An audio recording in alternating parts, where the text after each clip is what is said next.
আসসালামু আলাইকুম। আজকে মাইক্রোসফট অফিস ওয়ার্ডের ছোট্ট একটা টিউটোরিয়াল দেখব। আমরা যারা মাইক্রোসফট অফিস ওয়ার্ডে বিভিন্ন রকম ডিজাইন বা ডকুমেন্টস নিয়ে কাজ করি, আমাদের কিছু ডেমো টেক্সটের প্রয়োজন পড়ে। তো সেই ডেমো টেক্সট বা লেখা আমরা কত সহজে নিয়ে আসতে পারি সেটা আজকে দেখব।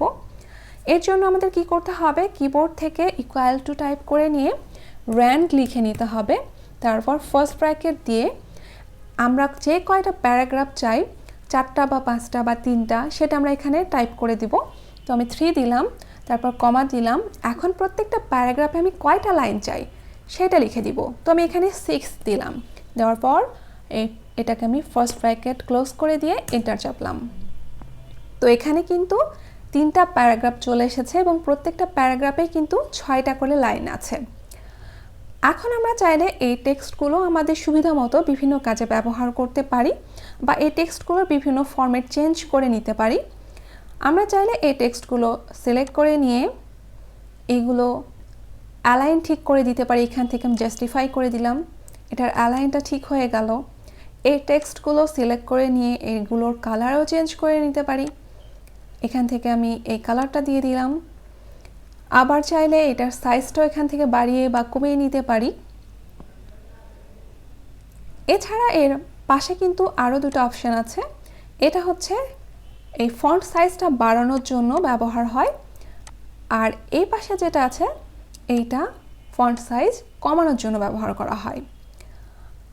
এছাড়াও এইখানে আরও একটা অপশান আছে, চেঞ্জ কেস। তো এইখান থেকে কিন্তু আমরা যে ওয়ার্ডগুলো বা সেন্টেন্সগুলো লিখে নিয়েছি, এই সেন্টেন্স কেসগুলো চেঞ্জ করে নিতে পারি, লোয়ার কেস করে নিতে পারি। তাহলে সবগুলোই কিন্তু একদম ছোট হাতে লেখা হয়ে যাবে। আপার কেস করলে সবগুলোই বড় হাতের হয়ে যাবে।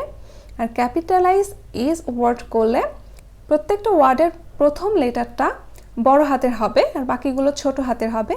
আর টগল হচ্ছে এটা মিক্স হয়, ছোট বড় মিক্স হয়। তো আমরা দেখি কেমন হয়। প্রথমটা আমি দিলাম লোয়ার কেস, সবগুলো ছোট হাতের হয়ে গিয়েছে। আবারও সিলেক্ট করে নিয়ে দেখি, এবার দিই আপার কেস, সবগুলোই কিন্তু বড় হাতে লেখা হয়ে গিয়েছে। আবারও যদি এটা সিলেক্ট করে নিয়ে দেখি, ক্যাপিটালাইজ ইজ ওয়ার্ড, এটা যদি দেই তাহলে কিন্তু প্রত্যেকটা ওয়ার্ডের প্রথম লেটারটা বড় হাতের হয়ে গিয়েছে। আবার এই টেক্সটগুলো সিলেক্ট করে নিয়ে টগল কেসটা যদি ব্যবহার করি তাহলে কিন্তু এগুলো দেখতে ঠিক এরকম হবে। তো এটাকে আমরা সিলেক্ট করে নিয়ে সেন্টেন্স কেসে রাখি। এখন যদি আমি চাই এইগুলোকে বোল্ড করব, তাহলে এখান থেকে আমরা বোল্ড করে দিতে পারি, এটাকে ইটালিক করে দিতে পারি, এটার নিচে আমরা আন্ডারলাইন ব্যবহার করতে পারি। আবার যদি চাই আমরা এটার ফন্ট চেঞ্জ করে দিতে পারি, এখান থেকে আমরা অ্যারিয়াল ব্যবহার করতে পারি। এখান থেকে আমরা আরও বিভিন্ন রকম যে ফন্টগুলো আছে, ক্যালিব্রি, ক্যামব্রিয়া, ইচ্ছে মতো আমরা ব্যবহার করতে পারি এখান থেকে। এখন যদি চাই এই টেক্সটের সবগুলো ফরম্যাট আমরা রিমুভ করব, সেটার জন্য আমরা এখান থেকে এইটাতে ক্লিক করব। ক্লিক করলে সবগুলো ফরম্যাট কিন্তু রিমুভ হয়ে গেল এবং আগে যে ফরম্যাটটা ছিল সেই ফরম্যাটে সবগুলো টেক্সট চলে আসলো। তো আজকের এই টিউটোরিয়াল আপনাদের কেমন লাগলো সেটা কিন্তু আমাকে অবশ্যই জানাবেন। পরবর্তীতে এরকম আরও অনেক টিউটোরিয়াল পেতে আমার পেজটা ফলো করে রাখতে পারেন। আজকে এখানেই শেষ করছি। আল্লাহ হাফেজ।